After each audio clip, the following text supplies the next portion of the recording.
So we decided to have this webinar that will cover the most important moments, the most important highlights from each topic that was covered during this program, so that, you know, if you remember one thing, if one thing has to stay in your mind, this should be this thing.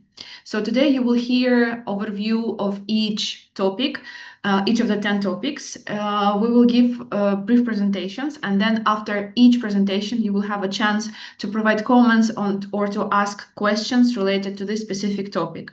After we do the whole overview of the program, we will introduce next steps, and then we will also encourage you to share intermediary results, some highlights, something that worked for you, something that you would like to change in the organization, and so on. So without further ado, Anna, please, we will start with the reminder where this whole thing started. And today is actually just an overview, so for you to catch up, to remember where it all started, exactly as Anastasia said.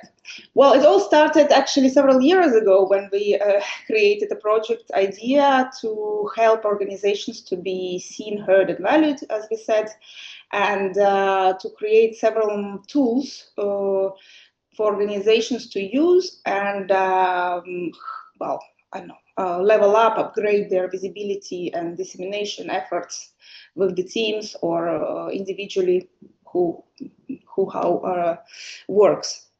So we did a big research among 100 organizations. Through this research results, we found out the key topics which might be interesting for organizations to know about a little bit more. And after this audit and this findings, we created several tools, and one of them is the mentorship program. So we invited several experts and mentors, and all of them you saw on our webinars. So we're going to remind ourselves who they were and why. Yeah, so mainly it was for the youth workers or communication people of organizations or NGO leaders who work with youth work or social work or any other non-for-profit sectors. And hopefully you were part of it for all of the webinars, maybe not, but you still have time. Because our process hasn't finished yet. Started in March, the mentorship process, and then we saw what is mentorship methodology with one of our experts. Then we figured out, is it for us or not? And those who said, okay, I can do it, they signed the agreement with us and set the goal, the SMART goal for the duration of the program.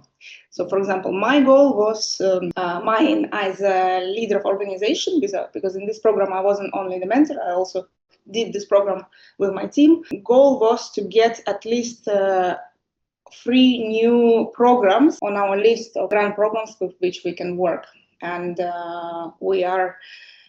we got 2, so we have until the summer 1 more to do.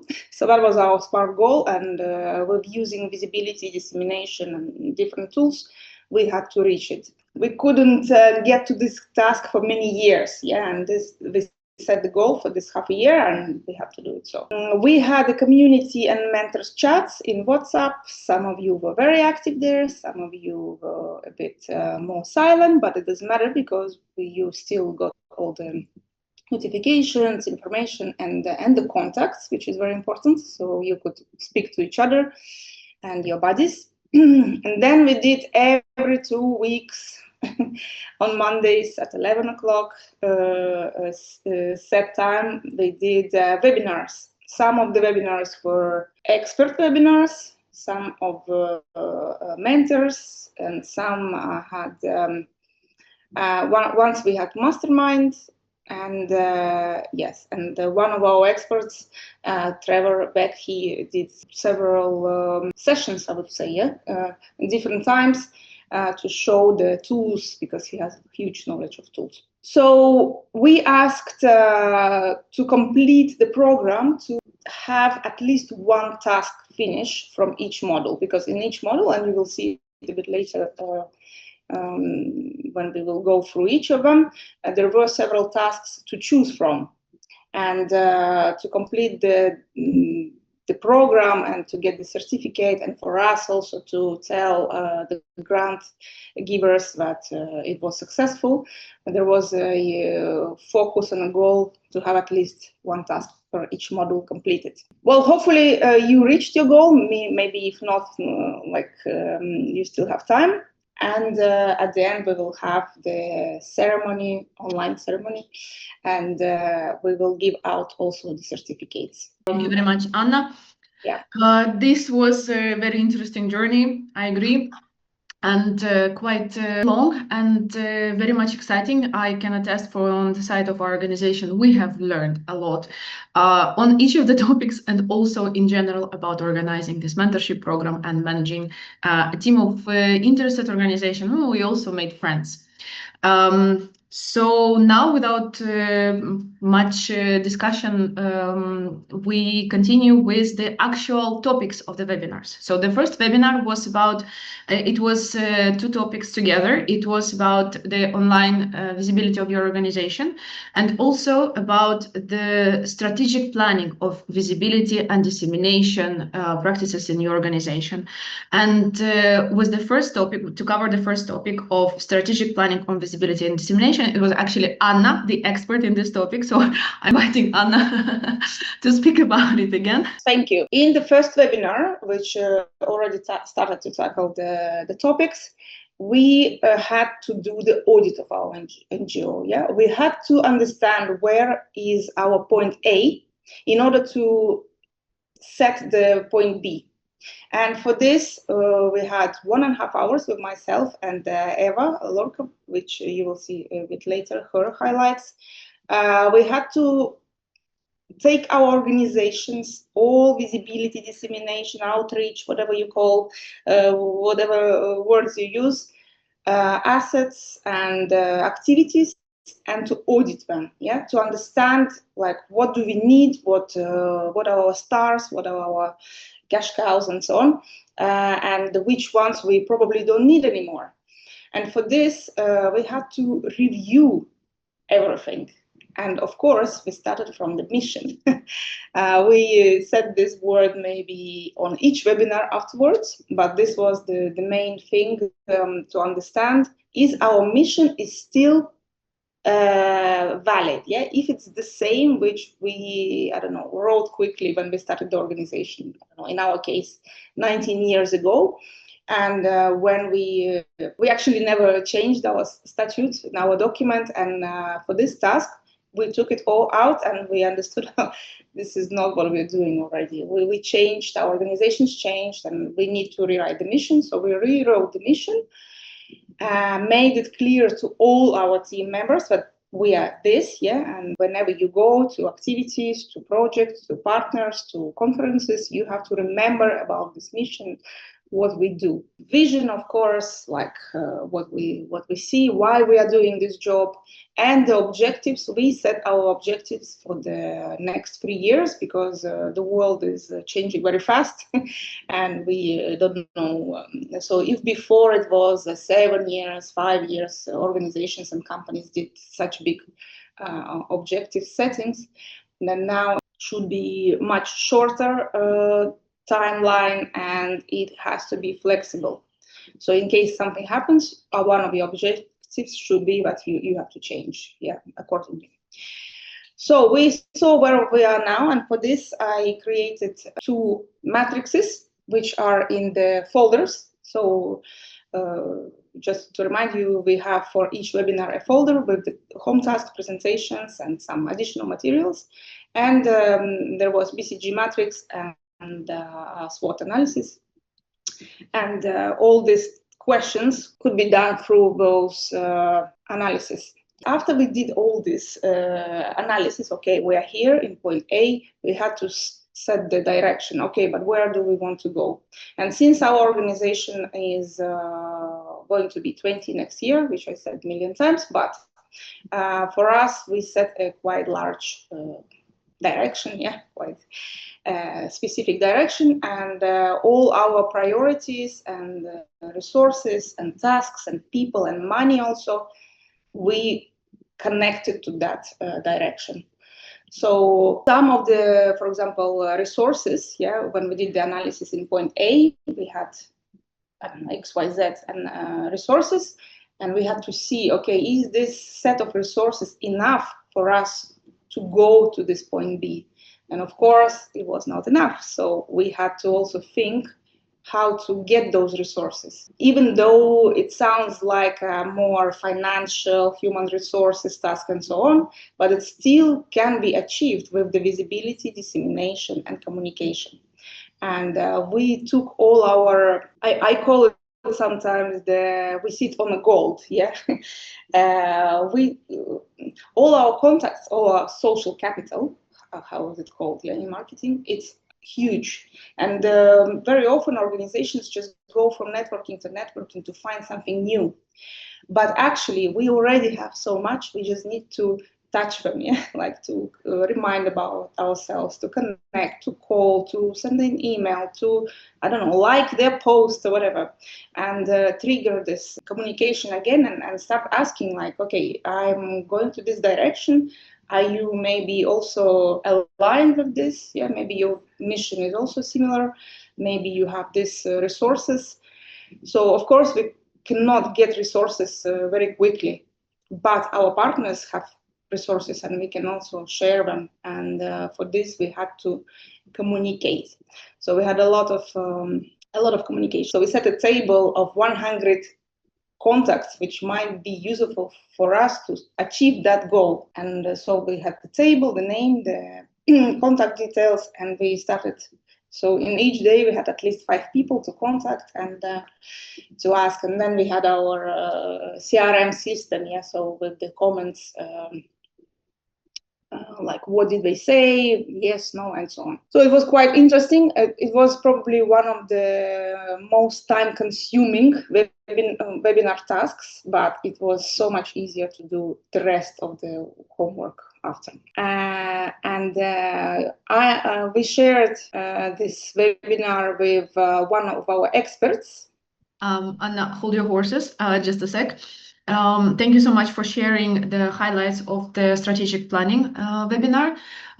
Can I ask you, what was the goal that you required 100 contacts to achieve? So the goal was, so far in our organization, we have maybe, not maybe, we have 7 programs with which we work. Most of them national, but international, it's only Erasmus and Creative Europe. So we wanted in our pipeline, let's say, to add 3 more other European programs, but we don't know the people. At that time, we didn't know who works with them, who can help us. Because to learn one more program, like for example Erasmus Plus, it's not possible. It's not in our capacity at this time in organization. So we needed some partner who is already expert in this. So we wanted to expand our work programs, and this was the goal. Super interesting. Yeah, this is great. Diversifying your the resources, basically. Because in Erasmus Plus, it's getting every year more and more difficult. Yes, you cannot rely on one program. So we have to look for other options. That's true. Thank you so much. So now time for questions regarding to this topic, or maybe comments, how this webinar, how this module worked for you. If you discovered some interesting things, if you want to say something. Anna, I have a question. So you mentioned about mission and vision, that organizations need to formulate it and move towards it, but then somehow and sometimes they see on the way that what they said at the beginning is not really reflecting what organizations are doing currently. Can it happen actually that the organization doesn't have a vision and mission and then just starts doing things by intuition and then understand what their vision and mission is? I think that's the 90, I don't know. I can guess, of course, but it's a huge percentage of organizations who do like this. Also, we did it like this. So we were also, like many youth organizations, just a couple of young people who went to some youth exchanges and decided, oh, we are now so smart, we will do our own organizations, and we just copy pasted something from another people's statute, and so, which is still valid and it could work for another 100 years, but it's very vague. Yeah, it's like about everything and nothing. But through the time, yes, we did many projects, and we figured out our favorite topics and the topics which and activities which work, and we see the impact that, oh, actually with these activities we give a lot of local or national impact, and with this not so much. So we started to eliminate those which don't bring so much, not only impact, we also want to enjoy our work. Yeah, so don't bring maybe professional development, personal development, and so on. And we focused.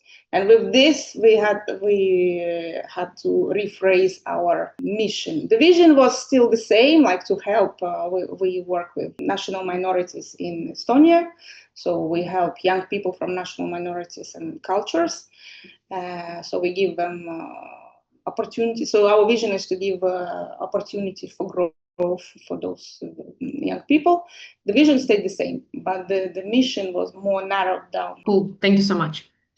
All right, so we are moving to the next topic, and the next topic was online audit of your organization. We all perfectly know that nowadays young people live online and many things happen online, and no matter the size of the business or organization, you really need to have good representation online, because this is the first thing that people are looking for. They don't ask questions, they just go directly Googling things online, and having a good website, social media coverage with traditional media and so on. It really has to be very good and professional if you want to appear professional to your target audiences. So online audit for organizations by our eclectic organization from Spain. We started, as you were saying, with the basics, online presence. And in our first session, we looked at what people actually see when they Google your organization. And then we asked, is your website up to date? Is it easy to navigate? Does it work well on mobile? Because we know that most users actually use the mobile phone for everything more than the computer. So it's important to have both versions updated and make sure that they work well. We also looked at the social media. Are the profiles of your organization consistent across different platforms? Can people identify you, not just that they have the same logo, but that they look heterogeneous? And do they reflect your voice, your mission, your values, and the current work that you're doing? And of course, being intentional with keywords that we learned with Eva. We learned that words matter. And using the right keywords on your website and posts will help people find you. So we looked at how to pick words that match what people are searching for. And the goal was to be findable. Now, from this webinar, if you take away one thing, I would say to Google your organization and to check the first 2 pages of results. And ask yourself, does this reflect who we are and what we do? And here we gave you a visibility checklist and a basic SEO task list. So if you haven't done it yet, don't stress, you still have time. And to be honest, it takes 15 minutes to Google your organization and scan it. The task for SEO analysis might take you a little bit more. So it's up to you. You can choose to do one task. That's the minimum that we ask. Of course, it'll be very helpful if you decide to do all of them, but being realistic, we know not everybody has a lot of time. So Daphne says she's findable. So yes, I say that would be the most important thing, that you yourselves realize how easy or how difficult it is to find your website and your social media, your presence online, and to check whether what you see is what you want to show to the world. Because you have been working on this topic of online visibility for quite a while, for the set of cards and for the training course in Madeira, and for this webinar as well. I know that you have noticed some regular mistakes that organizations make while thinking about their visibility, thinking about the work of their website and so on. Can you comment on them? What are the typical mistakes that you have been noticing? The most surprising one, it was they don't really some organizations don't really make the most of the work they're doing. They do fantastic activities, but things like, for example, the making of when you're organizing a big event or a big festival, to give information, or to advance news little by little to create a bit of mystery. There's a lot of different techniques that give you a lot more visibility, that get people hooked. You were telling us on the station, I know you're going to talk later about the storytelling, using those things as well. And I'm talking about now on social media. Yeah, I think we could all, I'm including myself, we could all spend a bit more time planning and thinking about what kind of posts, because we put a lot of work, a lot of effort, and a lot of resources in creating an event. So it's a pity if we don't disseminate it properly and reach a really high number of people. And regarding websites, here is a little bit more complex because it really depends sometimes on the budget. But there's some very basic websites that still look really good. So yeah, I think when it comes to using social media properly would be, for me, more relevant. Have you guys made this evaluation of your online visibility? I see comments on the chat that some organizations discover that they are Googleable, that they see the results, they see themselves online, hopefully in the good context only. Yes, and Daphne is commenting that she found very much yoga studies and less company training, so good but not perfect. Yes, sometimes you think you are not advertising, but showing the bits that are more important to you, then you realize, well, maybe it's not everything that I'm showing is as important. Also, for SEO analysis of the website, so we did it. I just want to say that some tasks like SEO and later the Google for NGO setting up and so on, this required us to hire experts because we couldn't do it ourselves. It was quite technical, but I think it was quite worth it. And as also Trevor said for this Google, that yes, you will need to. So in order to get, I don't know, $10,000 and so on, you need to spend 1,000 for good technician who will set it up for you. So yes, maybe we all organizations who mentees and mentors also had different resources to do all the tasks. But if you can invest this money for any of the tasks, then it definitely was a huge difference. Otherwise, we would do the SEO analysis for another 5 years. All right, thank you so much. The next two modules were storytelling and media relations. So we will start with storytelling. The key points that I wanted to share with you, that I shared during the webinar and want to share with you, are the following. So storytelling is very important in our life. There is a reason why we binge on Netflix stories and social media reels and all of this, because this is something that is big part of our life. There is a big reason why we love stories. Scientists have been working and proving this for quite some time. This is how our brain is wired. We don't catch facts. We listen only to stories. This also has to do with all the mythology and archetypes based on which our brain works. Crucial representations in our life, starting with mom, dad, good, evil, and so on and so on. So something that works for us since our childhood until the moment we die. This is a powerful tool, and we as organizations and we as individuals, even in our personal life, need to know how to use this tool and need to be professional, because this is how we have a chance to increase visibility and dissemination of our organizations. So some key points that I was sharing in the webinar were this. When you tell a story, Don't be afraid to appear vulnerable. I know it's shameful. I know it's uncomfortable because nobody likes to appear vulnerable. This is, we humans try to do anything in our capacity not to appear vulnerable because in this moment we lose control.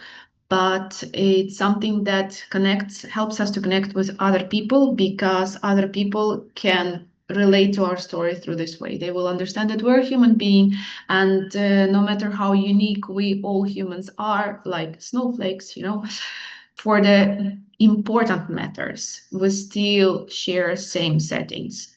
We're still wired in the same way. So if you share your vulnerability, if you share your human side, there is a big chance other people have experienced this as well, and this is how they're gonna connect with you.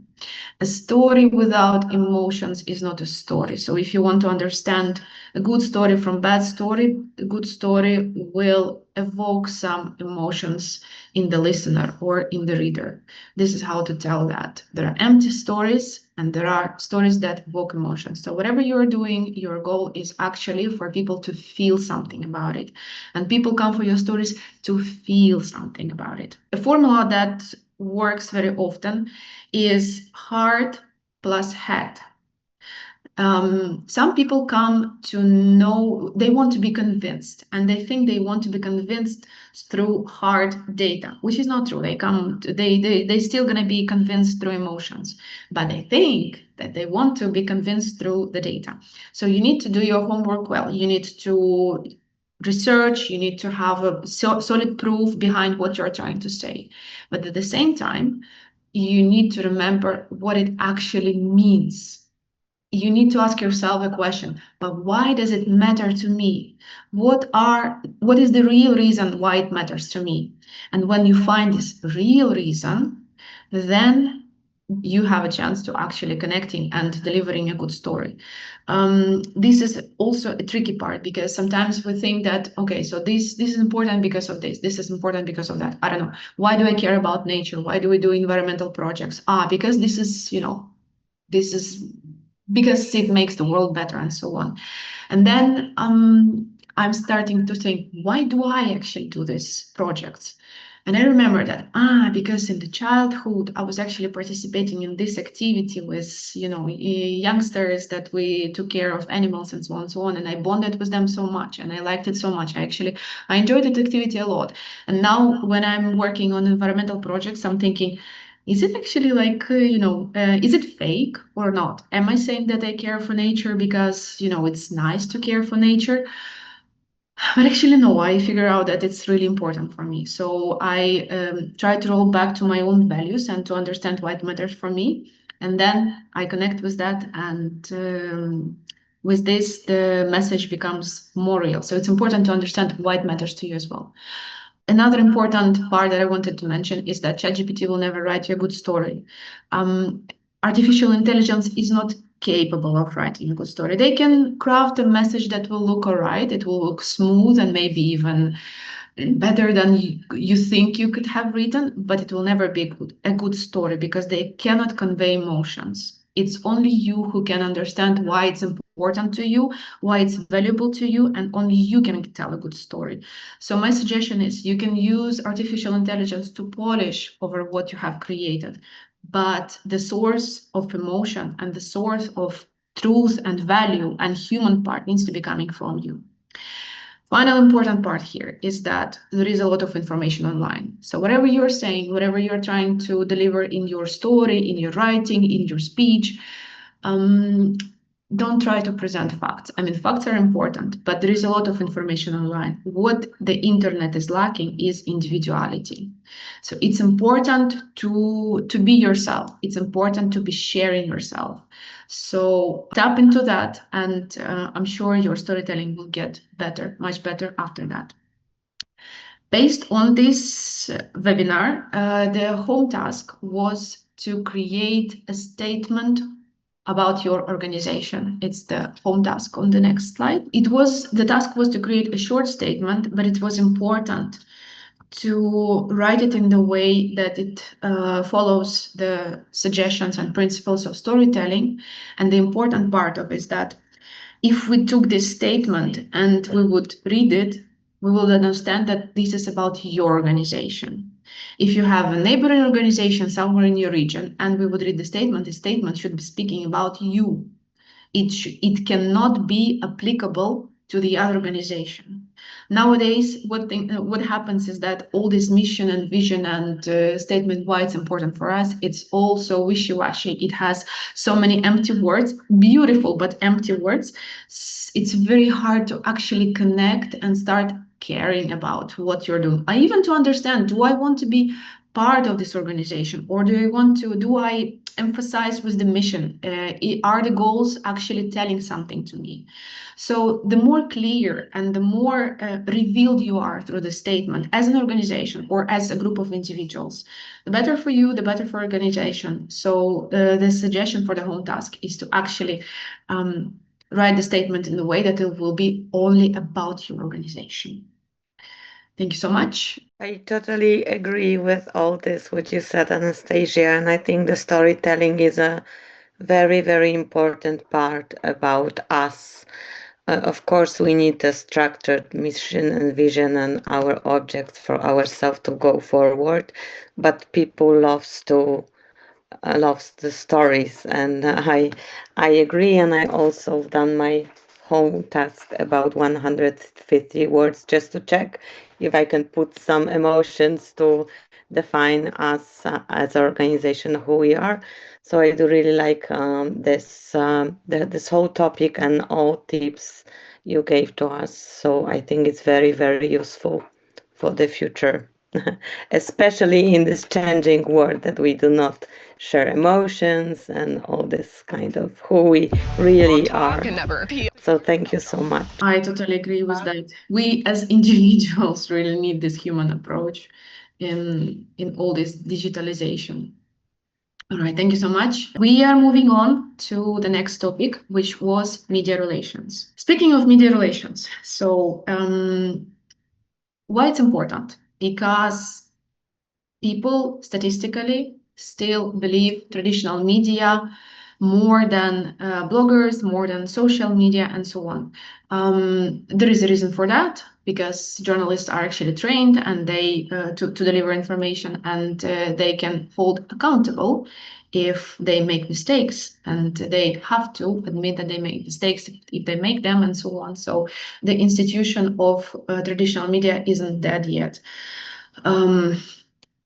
Why it's important for us? Because if we are appearing on traditional media, newspapers, magazines, websites, and so on, it increases the trust into what we do by far. During the webinar, we covered several approaches how we can build media relations, how we can build relations with journalists, but we were focusing with more detail on one specific topic, which is how to write a press release. Why? Because this is, from my experience, the easiest way to appear on the pages of news magazines, and we discussed the approach of how to write a press release about your specific reason, about an event, about a project that you're organizing, about something that happened or is going to happen. So we shared with you the structure for the press release that should be focusing on the most important things, such as who, what, where, why, when. At the beginning of the message, it has to be impartial. It has to be explaining the importance of the project or an event for the target audience. And other techniques, such as providing the numbers, anything that you can think of in relation to the project, providing some certain facts. Numbers is a good fact because for journalists it's easy to understand it. My suggestion is to write a press release, because journalists are super busy and distracted, and they are human beings and they have other things going on. So our point was to teach you to write a press release that requires very little rework, because the more it reminds a proper journalism news article, the more chances it has to be published, because little work is needed. You basically have done all the work for the journalists. the home task was to write a press release to send for the evaluation, and many of you already have received the feedback and recommendations on the improvements. Some of you haven't. I apologize. Still working on that. You will receive them very, very shortly. I will comment on similarities that I have been seeing through the work that you have been sending. One thing that stand to me much was that you are writing the press release from the point of view of the organization. So our organization is making this in this project, and then about this event, and so on and so on.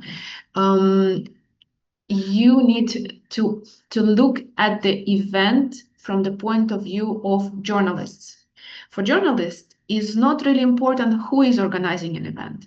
It's important for you that it's you organizing, but for the journalist and the target audience, it is not. So you need to rework the whole story from the point of view of what is it that I can take from it. For me, it's an immaterial that it's, imagine my material island is making it. For me, it's important that on this event, they will teach me how to get a job, for example, right? So this is the main rework that was going on through each of the press releases that I have checked so far. So looking at it from the point of view of the audience, what I'm taking from it. And then the things are being put on the right spot. So you have to be as impartial as possible. You have imagine that you have zero connection to the organization and zero interest in what's going on, and then to rework it in the way that would sparkle your interest. This is my main comment about it. And the next step, after you practice making the press release, a very important step is actually delivering it to the newspaper. And another part of the task was to prepare a mailing list of at least 10 news editorials that your target audience would be reading. So if you are targeting your region, then you need to find 10 newspapers or magazines that work in your area. Why 10? Because even your press release is very good, it's not necessarily that it will get published, because it can be lost in the spam. Journalists are distracted, they have vacations and so on. So it can be, just it can skip human attention. So the usual success rate is 10%. 10 out of 10 is 1. So if one news editorial publishes your press release, first of all, it's already good for you. Second, there are usually other editorials that just copy paste from other news resources. So even if one newspaper, let's say, publishes your information, chances are that some other newspapers will also copy it. Also, another thing, when I was working back in journalism, we had a rule to be checking our competitors to make sure we haven't missed anything important. So even if other newspapers miss it, they might still revisit it from the news of competitors. So your task is to get published at least in one editorial, all right? So therefore, your mailing list has to be at least 10. So that was it about media relations on that topic. I already mentioned the home tasks that you had. Please, during summertime, you have still chance to send the press releases to me. Those that haven't received any comments, you're going to be receiving them soon. I'm finishing going through the press releases that I have received. Thank you so much. I'm actually wondering if any of you managed to get anything published during these months. If you have written a press release, send it to media and the information was published. Our events were recommended by our municipality and the local newspaper. So we actually practicing because we are organizing lots of concerts and cultural events. And we already built some kind of network of publishers, let's say. So if we need to have a bigger society to know about that, we send. But what I do really like, I like the template you gave to us. So actually, I'm gonna use it in the future because I like the structure a lot. Thank you so much. I'm very happy. All right, so we continue. And the next webinar was about the digital tools for nonprofits. We will not go too deep into this webinar because Trevor had, there were 2 full sessions with about digital tools for those that were super interested. So in this presentation, we leave to you detailed instructions from Trevor regarding how to obtain Google for nonprofits and digital productivity tools in one document, where he covers all the tools that he finds useful.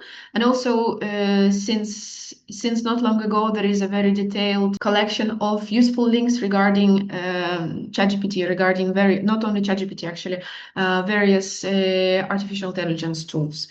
I want to remind you just 2 things. As you are nonprofit organizations doing good for the community, for the humanity. Many software companies provide their software for free or on a big discount. So whenever you want some tool, my recommendation is to check for their pricing. They might have software on discount or even for free.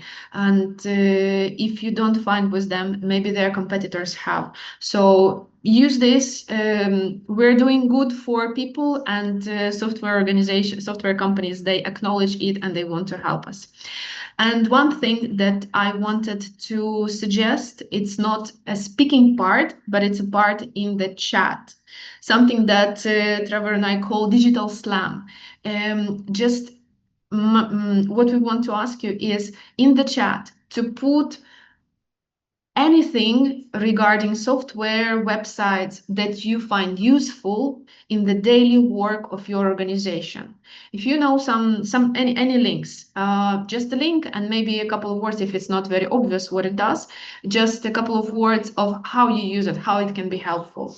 And by this, well, everybody that is present on the call will be able to see and to maybe copy and use the links that the software that they don't know yet about.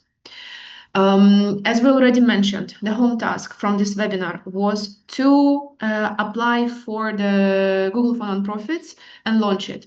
I know that many organizations have succeeded, and the rest I'm not sure actually how it's going with launching it, with putting it to work. But remember that during next weeks in summer, we're still here. We are able to suggest and to help you. And as you know, Trevor is also always very happy and supportive in this. So please reach out to us, to your mentors, to Padlet, writing an email or just sending a message on WhatsApp if you need suggestion with that. We're here to help. Thank you so much, and I'm giving floor to the next webinar. The webinar was about internal communication. Make your team your best ambassadors. In this webinar, we looked inward. We looked at how we talk to each other inside our organizations, because the truth is, if our communication is not working internally, it's very difficult that it will work externally. So we explored how everyday things like vague messages or unclear roles or choosing the wrong channel can cause confusion or delays or even conflict between members. But when the communication flows well, it builds trust, it saves time, and it helps everyone feel more motivated and connected.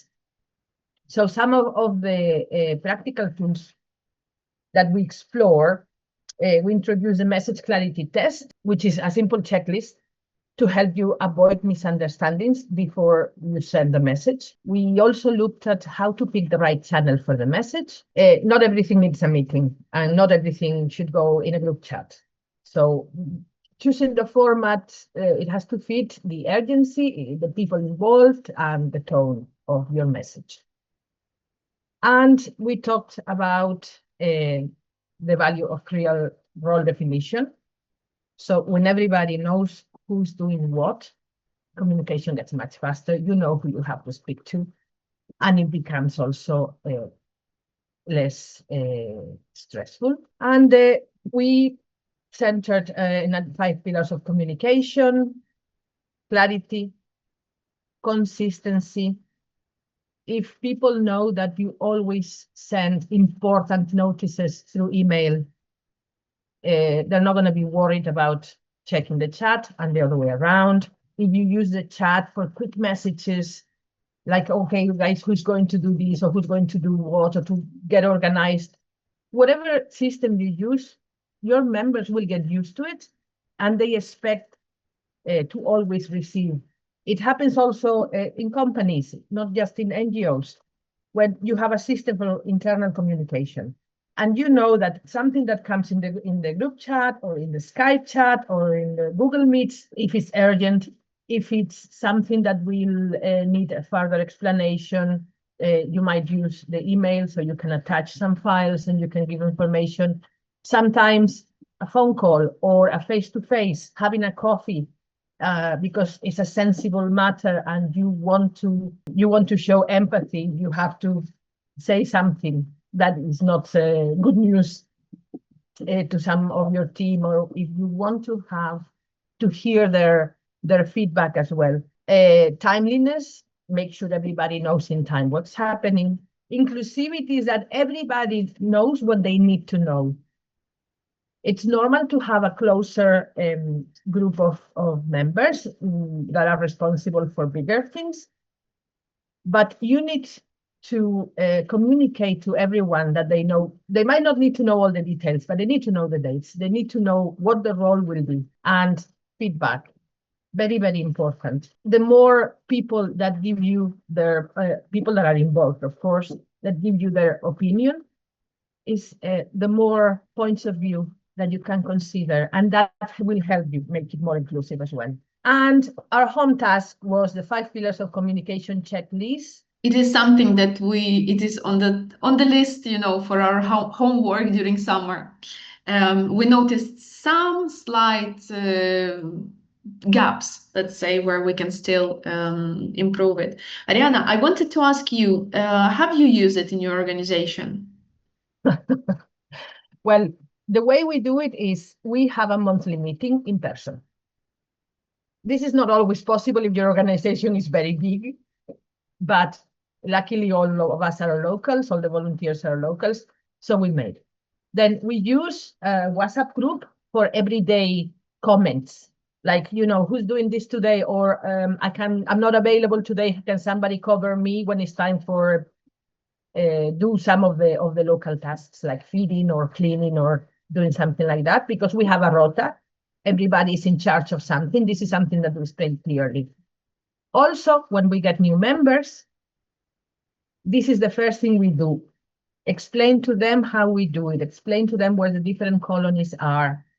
Ask them which one would be handiest for you, because you're going to be doing this every day, or every Tuesday, or every Friday, depending on their availability. So we want to make it easy by providing them an area that is close to either where they work or where they are. And still, in every face-to-face meeting, there's always a lot of arguments. They're good arguments because there's just people that are very passionate and they're showing their point of view. So very lucky. We're very lucky in that respect. But yes, even we're supposed to be experts in this topic. Everybody, nobody's perfect. Everybody's missing something. Everybody makes mistakes. We need to review our system every 6 months, or because we realize, okay, there was a miscommunication here, or maybe we weren't very clear about this. But to be honest, the fact that our volunteers are very well informed most of the time, it helps a lot, because they can be asked.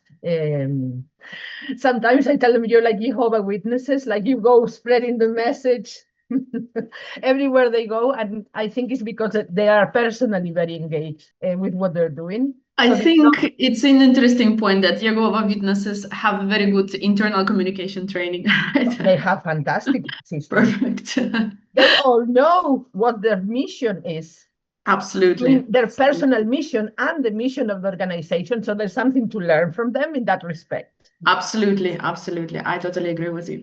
Thank you so much, Iliana, for reminding us what the internal communication module was about. And we are moving further. Please, Daria, to speak about external communication, moving your great cause with external communication. Hi, everyone. Happy to see you. Happy to see all survivors to last webinar and the most active participants who are always coming live with us. I want to thank you because you support us to move forward and to understand that we have people who are really motivated and interested. I want to remind about topics that I was doing with some colleagues. So first topic was external communication, and there again we were speaking a lot about mission and vision, not only in the context to have them and to analyze them or create them, but also in the context to make it shorter, clear, and more catchy and associated with your organization. Then also we were speaking what is the reason of your external communication, what channels do you use, for whom you want to approach with your external communication. And we were speaking about tone of voice, format of messaging, platforms to use. And we were speaking about targeting our audience, about clarifying our audience and targeting it.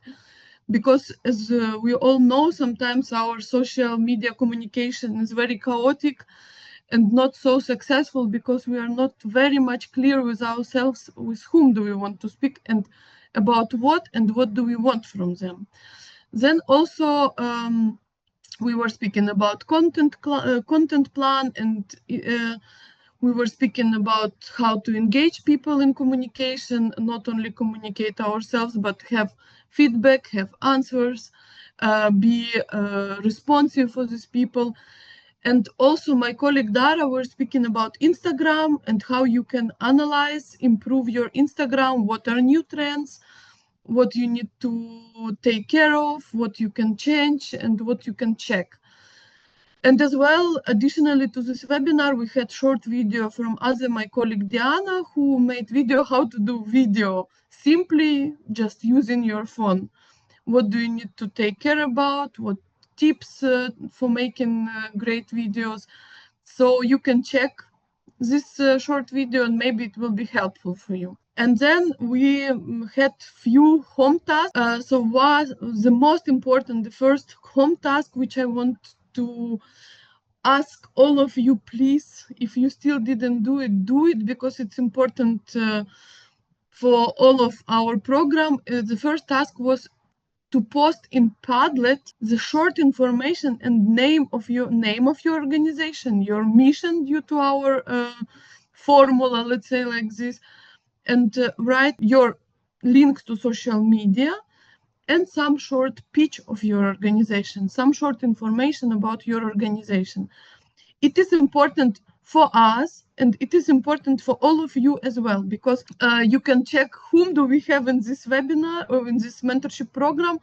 You can follow each other, you can cooperate, network. So please, if you didn't do it, check it in Padlet and do it again, or do it.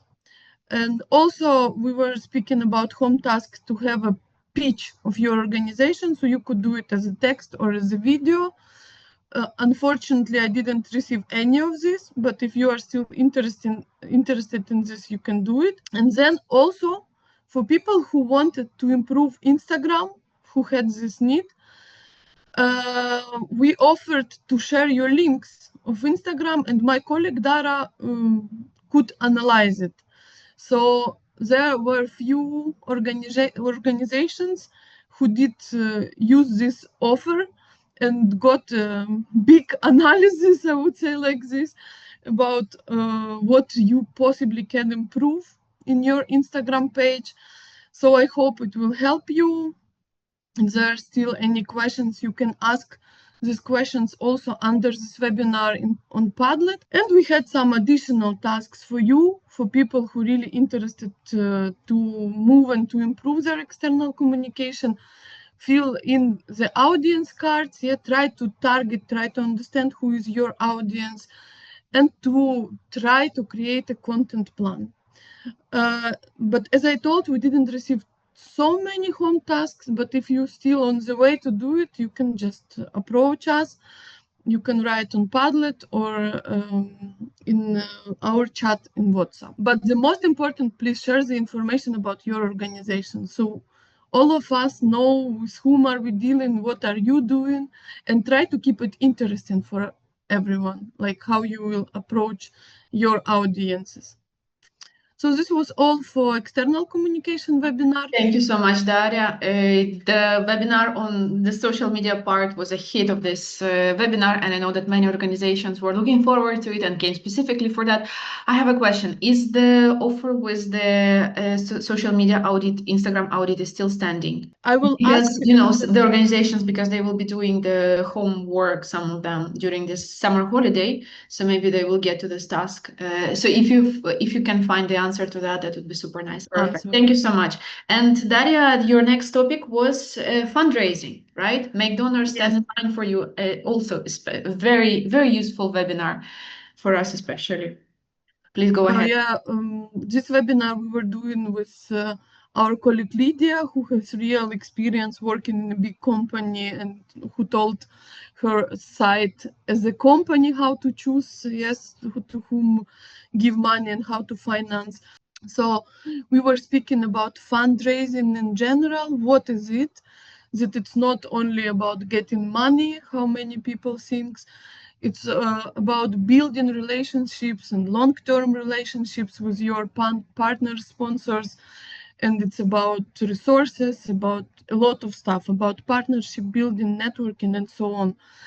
And we were speaking about creating a fundraising plan, in which is very important, first of all, your analysis what you already have. It what Anna told in the beginning. Yes, sometimes we are not evaluating really what do we have. We are not taking advantages from what we already have, from which partners do we already have, from what resources we already have, what our people can do, yes, which talents they have.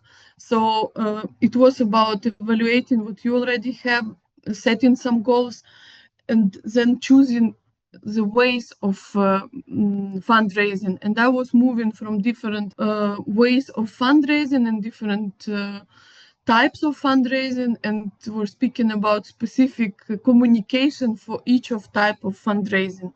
This is what we were talking about. And some communicational tips, what to keep in mind, some risks, and so on. Who still didn't watch this webinar, I advise you to come back to it, because fundraising is a basic of existence of organizations.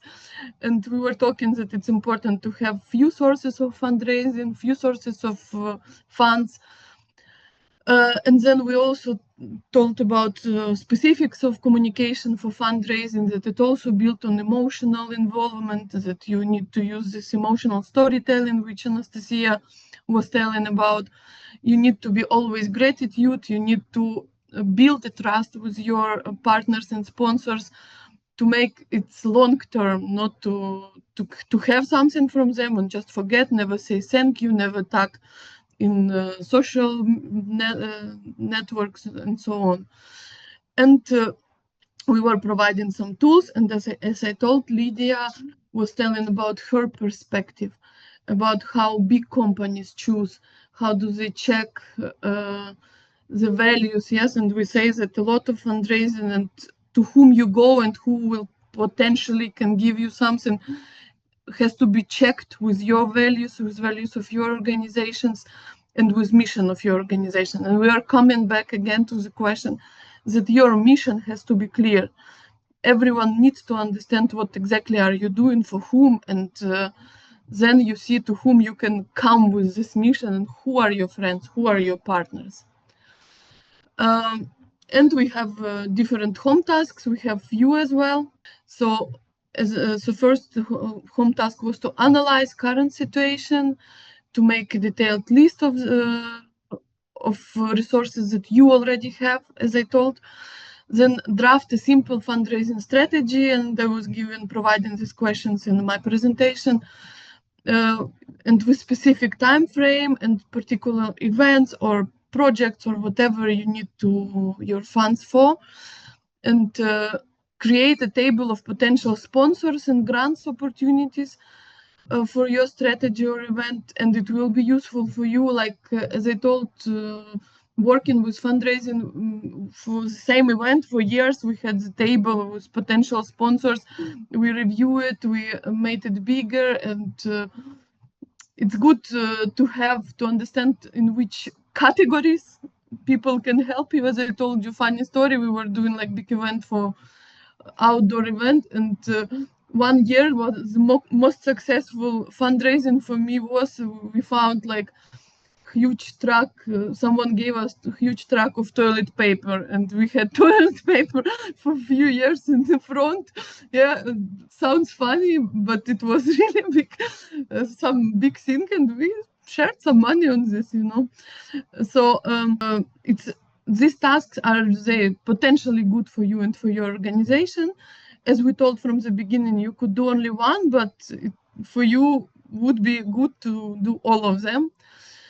And also we were offering to design a visual document with offer for sponsors. We were speaking that you're not only asking, but you are offering. You are always offering to be part of something important. You are offering why are you useful for them as well, for your sponsors and partners, what you can provide. And the last task, the draft of content plan for online fundraising. Yeah, if you would do fundraising online, what potentially can go in this plan for posts and for what you are doing in social networks. So these were tasks. I got one really, so only one person came back to me with this home task, but it was so well done and so huge. Someone did really great job and was really motivated for the fundraising side. If you didn't do it yet, or it's not on your table for a question yet, just keep it for future and try to understand like what do you need, from whom would you need it. Yeah, so that's all for my fundraising webinar. Thank you, Daria. It was very useful and very inspiring again. Get flashbacks to the webinar. Thank you so much. Moving to the next topic, many of us work with European programs and projects, and we know that they have their requirements for visibility and dissemination. Anna, with a big experience with that, spoke to us about best practices, visibility and dissemination for the European projects. We did actually two sessions, one webinar, and then I invited expert on the GDPR, all because in our projects we have to comply with many things about the visibility and dissemination and exploitation, as we call them in the projects, in different types of European projects. And during the webinar, we discussed the difference. What is the difference between the visibility, dissemination, results, exploitation? Because many people think it's the same thing. It is connected a lot, but they all serve different goals. Yeah, so if to go quickly in short, so the visibility is just to show your work during the project, yeah, in the process, in the backstage, anything you can do. Also the show your supporters, like logos of the EU grants and programs and so on. Then dissemination, it would be your results spreading among your target audiences. Yeah, so if you have already something done, created, printed, I don't know, recorded, you have to disseminate it as much as possible. Sometimes during the project, but mainly after the project, how you are planning or you are exploiting those results. Yeah, for example, from each project results, let's say our project, the Easy Easy, when we will have the the cards and everything, when the project will finish in the end of this year, we still will reuse those cards. We will reuse the research analysis results. We will use this mentorship program, our videos on YouTube and so on. And in your project applications, you also have to say how you are planning to make those results sustainable, because none of the EU programs wants just to give grants just for that period. They want to see how you are planning to reuse, adapt, create more impact, maybe to influence the policy even. It depends on the project, of course. Then we went into the examples of the results, what it could be. Yeah. So we have so many different projects, millions of projects every year. And of course, the results are very, very different. There are tangible results, intangible results. Folder of this webinar, I also added the table of at least 100 tangible, at least 100 intangible results examples, which you can take a look at and later use them. And of course, all these results have potential level of impact. And in Salto, books, for example, they suggest to have such levels as micro, meso, and macro. Well, easy, yeah? So the micro would be your direct participants' impact, your young people, youth workers, or NGOs, and so on. Then after those people will use the results, they will create the meso impact. Yeah, when we will start better habits after youth exchange or something else. And of course, if you as an organization work on some bigger results, which, for example, we did research, and we can, those analysis of this research, we can lobby more in the big organizations, in the networks, and they accordingly can take them to the policy makers even, yeah. So, and this how your maybe small or medium or larger work can actually influence something a bit later if you are communicating it well on the different levels. Then we explored the channels and tools which you can use for these goals, but I added again the big table there, but every day there is more tools, more channels created, so it's not possible to give you an overview even in a big file. It's just you have to choose not many, several channels and tools for you are good to use for your target audience, and just use. If, for example, social media is not your channel, yeah, any Instagram or TikTok, you don't need to dance there, for example. Many organizations don't need to do it. Their target audience is different, their mission is different, and so on. We gave some examples of the local, national, and international and European impact. These are the questions which you get a lot in the application forms. They also connect to the levels, micro, meso, macro. We showed several examples how projects, for example, Erasmus Plus even, can make impact on the local and different other levels. And after that webinar, it's not highlighted here, but we invited the expert, Caroline Harrison. She works with a very large projects, European projects, and her company's task is to make the compliance with the GDPR and data protection and analysis and regulations. So the big projects will not be in trouble because they are collecting a lot of information. Yeah, even when we did research, we also collect this information. And if you do even small like youth exchanges or some festivals and so on, you're still collecting data.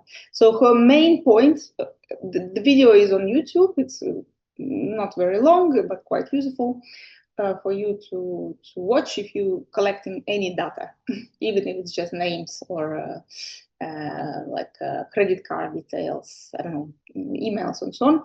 The main point is that you have to use it smartly. And if you don't need it, you have to delete it as soon as possible. So, but there is more, of course, complications to that. So I suggest you watch it. And for the home task, just take one of your projects, doesn't matter, small, big, and to see how can the result, first of all, which results you can have from that project, and how, on the model of micro, meso, and macro, how can you put those results to disseminate or to make visible or to I don't know, even bigger impact, how to make it. Yeah. Again, yeah, it was like who you targeting, what results, how you will disseminate them, which channels, tools, and why this matters to the audience. So again, quite large task, but you didn't need to do it for the very big one. It would be even better if you can practice on a smaller one and just see that, oh, actually such a small youth exchange, for example, like in our case it was, for 20 people, got these, like at least 30 results. Yes, if you think about tangible and intangible, and how each of those results actually can be visible and disseminated. So if you defragment these tasks, these results, you see, oh, actually we are doing amazing, huge impact in our local, national, and European levels, which sometimes we don't see when we're just writing the project. Thank Yes, you very much, Anna. It was a great reminder to us about the importance of visibility and dissemination and exploitation of results in the European project, things that we leave sometimes at the very end, but a reminder that we need to be remembering about them from the very beginning, and they are a very big and important part for for the project itself, for organization, and also for those that give us money. Thank you so much. And the final webinar that we had within this program was about building a community. We all work for some people, with some people, and the final webinar was about how to make those people actually form a community that will be working with your organization and around your organization. Ariana, please. So the highlights, we divided this between online community and face-to-face community. It's not that they're separate, sometimes they're interconnected, but the way we approach both is slightly different. So online community building, we talked about how online communities aren't built just by posting more, and it's more about interaction and consistency. So if you post once a month, but you follow, people get used to receiving news that way. If your capacity is bigger, you can post a couple of times a week or once a week. And some of the key points that we included was highlighting and celebrating your members and let be part of the story of your organization, and keeping your tone friendly and inclusive. You're talking with people and you're not talking at them. You're not giving a speech. The tools, there are many ones: WhatsApp, Facebook, TikTok, Instagram, mailing lists. And anything can work depending on your target audience, on your public, and if they're used with intention, not just posting because, okay, it's that time of the month, I have to make a post. And then for in-person community building, we talked about the 5 pillars of community building, and we used Adicam as an example, and I think they've done such a great job with these 5 pillars that they're my role model in that respect, okay? This is an organization that was created 25 years ago for patients of breast cancer was in their origin. Later on, they included a lot of different illnesses, but the main point was to look at their services they offer from the point of view of the patient, from the psychological motivation to go through a very hard treatment that sometimes makes people give up. So they noticed there was a big need of support for this type of patients. Share purpose and values. People need to know why you're here. But these guys, of course, the main reason of being of the organization, it's something that affects a very large number of people. 25% of women in our region suffer from this illness. So they have a very big target audience. That helps, but they start very small. Then the second pillar is active participation. This is not a show, what you're doing. It's a collaboration, and people feel it when they can be a part of it, not just go and vote or not just go and provide something. Now, inclusivity and belonging, everyone should feel welcome, especially in this case with people that were going through very rough times. That's why some of them would be happy to go and participate in workshops or sessions. With some others, they visited them at home because they didn't feel like seeing people or being in the middle of a big group. And meaningful relationships. I think this is the most important one. People know, well, this and number 5, but number 5 is development of number 4. you have a meaningful relationship. Your trust is built through real connection. And you're not just, repeating a message. These are volunteers that actually believe and make a really big personal effort. And trust and consistency, follow through matters, and it matters a lot. If these guys have been doing it for 25 years, they have the trust of everyone. Everyone is happy to help. Any organization feels honored to help them. But it took them 25 years to do that. I mean, it wasn't that easy at the beginning, and you don't need a huge budget to build a community, but you do need intention, care, and follow through. Now, you need to continue and to do what you say you're going to do. So sometimes I would say, don't go for huge goals to begin with. Divide them in small steps, and that is something that you can achieve. And the fact that you are achieving those small steps makes people think, okay, these guys are serious. They really put an effort. Look, with time, I mean, in this case, yes, it was 25 years, but after 5 years, they were already being talked about. They were already starting to get known because every year they managed to increase and reach more people and increase their services. Very little by little, but it did work very, very well. So community building, just be honest. with the people. You don't need to pretend, oh, we're going to do all of these big things. Yes, of course you can, and if you're a big organization, you will have more capacity, but step by step works better. And before we go on to final questions, I would really like to remind all of you, and I will remind it in the WhatsApp later, we've shared the Padlet link. Please complete the evaluation forms, because this part is very important for us to know how well or how badly we did in these webinars and what we can improve. So I would be very, very grateful if you could dedicate a few minutes to fill that up. Back to this webinar, we have the home task, which is write one post for your community that starts a conversation. So this is something that you might have to reflect and think about a little bit. Map your community's pillars. That's a little bit easier. It also needs reflection. But if you know your community well, it shouldn't be too hard. And then plan a small purposeful event. It means an event with a reason to be. It's not just a charity concert or charity market or charity gala. One that has a reason to be. And here, storytelling, again, thank you, Anastasia, will help you, because you do need a story to create an event with purpose. You need to tell people why you are doing what you're doing. Thank you so much, Ariana, for reminding people about the community building principles and for highlighting the human side of it.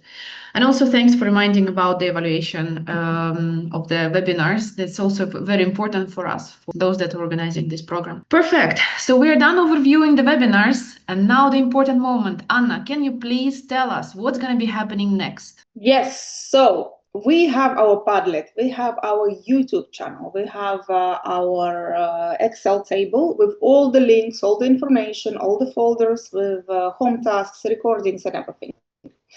So it's a lot of information, and that's why we thought we will extend the program a little bit until September. So you have time to catch up with the webinars and tasks until end of August. During our meeting, we all will meet in, we all partners, the 4 mentors who are here, we will be meeting in September in Estonia. We would like to make a final celebration webinar, which will include networking for your organizations. So until then, you can practice your pitch, your PIF, your many things which you have tasks here to make your mission very clear, vision, and so on. And we will practice on finding partners and communicating, maybe fundraising, and so on. This will take place on the 4th of September, probably at 11 o'clock, but we'll give you information a bit later. This is not Monday, this will be Thursday, so we will send all this information as well. But the main thing for you is, of course, to go back and see what was your goal, and not only to make tasks for the sake of tasks, but remember how can these tasks help you to reach that goal. And if you can, to share with your mentors or in the group with the wider community your goal, and or if you have reached it, we will be very happy to hear this. We will celebrate it with you as well. We will have a little checklist of the homeworks, which we will send to you by email, which will be easier for you to make the ticks and to see if you have all required done, because it's quite a lot of information which you had during the half year. But actually, there is not so much to do until the end. Just to check what webinars you have missed, maybe check if you have capacity to do a bit more. Yeah, if you have done everything already, and check with your mentors, your buddies, how is it going? Maybe you can get some feedback. Maybe you can help someone else to do the homeworks. Why not to do it? At the end, of course, you will receive the youth passes, the certificates to achieve this program. And after that, our team will still work on the cards, and each of you by the end of the year will receive your digital versions at least, and maybe the print ones if you happen to be in our countries.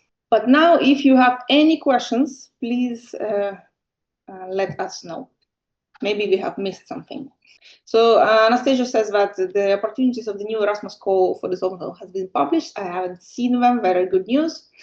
So there are quite some calls which you can participate. So this networking would be very beneficial for you. So do not miss it. So if you don't have any questions or you have them, but you would like to send them privately or on our Padlet or email or WhatsApp, please do.